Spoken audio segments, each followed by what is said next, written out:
Welcome to lecture number 3, where we're looking at reinforcement in simple concrete slabs. By the end of today's lesson, you're going to know what we mean by this reinforcement concept. You're going to understand how the placement of the reinforcement actually changes why and how a concrete slab is strengthened. You're going to understand some basic terms, specifically around the reinforcement processes: trench mesh, steel mesh, bar chairs, tie wires. And then I'll also refer you back to the National Construction Code so you can see how the placement of the reinforcement needs to meet the standards of the National Construction Code. Again, at the end of today's lesson, you're going to update your JSA documentation to add greater detail to the reinforcement processes for our slab on ground. So here we go. We've got a video here that talks about reinforcement in concrete. I'm going to ask you to pause this video lecture now, watch that video, I've shared that link with you, and come back in. Okay, so off you go, do that now. I'll wait here and pause the video. I'll see you in a minute. All right, so you should have watched that video now that you can see on screen. If you haven't, pause the video and go back and watch it. But this video here shows you how the placement of the reinforcement at the top, sometimes at the bottom, helps to counteract the tension and compression requirements of strength in concrete slabs. We basically know that concrete is really good under compression, but when we put that weight on it, so whether it's the weight of a building particularly, it causes the concrete to go into tension. Now, to counteract that tension, the steel reinforcement bars are placed in the bottom of the slab to counteract that tension at the bottom of the slab, because the steel reinforcement bar is strong under tension. Okay? So the specific placement of where the reinforcement bar is located depends on where those forces are going to be in the application of the concrete slab that you are creating. And that placement comes back to the structural engineers and complying with their requirements, and they also, during their work, make sure they comply with the National Construction Code. We talk about reinforcing materials, and when we're talking about reinforcing materials, it has to comply with the Australian Standard 2870. Now, the Australian Standard 2870 talks about the different types of materials that we use, and it's really talking about reinforced wire fabric. Okay, we use the term fabric to describe this image you can see here on the left. It is welded bars of reinforcement that then create this mesh. Okay, it's called the fabric because they come in large sheets. We then have trench mesh. Trench mesh is long lengths of, again, welded reinforced bars. Okay, but they are, you can see they are longer than they are wide, whereas the trench mesh is a fairly consistent. You can get different grades in terms of the spacing between these meshes and the size of the meshes. And then we've also got reinforcing bars. They can be ribbed or they can be smooth, and they can be high ductility, low ductility, depending on the strength requirements that are required by the structural engineer. Okay? But they must comply with the Australian standards. When we talk about the reinforcement and its use in the concrete slab, you need to make sure that this metal is not rusted. Okay?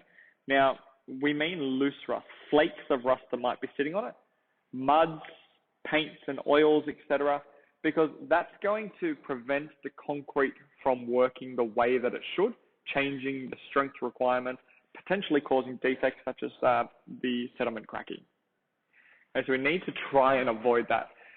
Rust on reinforcement bars can cause the slab to deteriorate before the end of its life cycle, and is a significant problem for concrete is getting rust in that reinforcement bar, because it changes the strength of the slab and starts to crack it apart and weaken the slab. The reinforcement must also be placed really specifically. There are rules depending on the type of slab application that you're using that tell you the height of the reinforcement bar and how low it needs to be from the surface and how far it needs to be from the edge of the formwork. So you need to make sure that you check in with the requirements that have been placed by your builder. As a bit of a guide, 40 millimeters Okay, if you've got any less than 40 millimeters spacing between your reinforcement bar edge and the formwork edge, the risk you run is that those bars are going to touch the edge of the concrete. Therefore, water may get to them. Therefore, they may rust internally. So you really need to make sure the formwork doesn't go all the way to the edge of the slab. It's actually inset a bit. We also need to make sure the reinforcement doesn't just sit at the very bottom of the slab on the ground. So to prevent that from happening, we use bar chairs. Now, we use plastic bar chairs here at school, but you can get concrete or plastic bar chairs. Effectively, these are little devices that help to hold the metal reinforcement bar off the ground, again, to stop that moisture from getting to it, which can change the strength of the slab for the height, but also if moisture gets to it, can cause rusting and therefore the deterioration of your slab. So here's what we mean. Reinforcement bars tied together using tie wire. Bar chairs here, you can see all different types, shapes and sizes. The mesh sits inside the grooves of these bar chairs. If you've got two bits of your steel welded fabric overlapping, they need to get tied together so there's no movement, no shifting of the slab. And that's basically what we need to think about when it comes to the reinforcement. There are some abbreviations, that are used in the formwork processes and the reinforcement processes. As a reference guide, the National Construction Code will help you understand what these abbreviations are. And once you become familiar with concreting processes, you'll become more and more familiar with the little bits of abbreviation that are available. So we talk about ductility as the first thing that we need to know about. Ductility is how much mechanical deformation can a metal have before it cracks or fractures.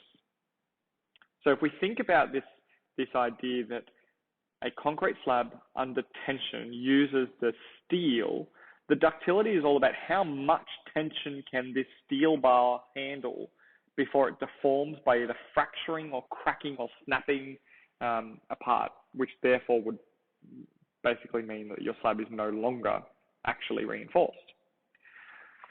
Normal ductility, low ductility, N, L. Now, you're not going to know these off the top of your head, okay? But you should start to see a pattern when we come down to these examples at the bottom. R being used to describe plain round bars, or D for deformed bars. These are the bars that have those ribs along them. So if I go back to this image, see how this bar across the top is very smooth? That's a plain round bar. This one here has the ribs. That would be a deformed bar. The deformed bar with the ribs have additional strength because there's additional surface area for the wet concrete to grip onto. So then we have codes that are used. SL92. I have to refer back to my National Construction Code and my standard documentation every time I look at these to know the exact details. But what I can remember is that S stands for square mesh, L stands for, as you remember from up here, low ductility. And then this part here is where I get confused and I go back to my sentence saying, what does the 92 at the end mean? Well, the 9 is 8.6 millimeter bars. That's the diameter of the bars at 200 centers to centers. Okay, so the bars are 200 apart in their mesh. RL1018, R for rectangular mesh, L again for low ductility mesh, the 10 here indicating the 9.5 millimeter bars, 18 for 180 or rounded up to 200 centers to centers. Okay. L, low ductility, 11, okay, standard sizing, 10.65 diameter ribbed bars, TM for trench mesh, 400 for the 400 width, okay. You are not meant to know these off the top of your head, but you need to be aware that they exist and that if you do come across such abbreviations when preparing the reinforcement for a concrete slab, that you know where to look, and that's the National Construction Code. That help you plan for the reinforcement of a slab. I've got this video that I'd like you to watch. This is the end of today's lecture, so go watch this video, take some notes down and answer the questions we've got there. That's the end of reinforcing. The next lecture that we'll go across going to be looking at placing the concrete and the issues associated with that and the steps associated with that. So thanks for joining me today, and I'll see you next lecture. Thanks.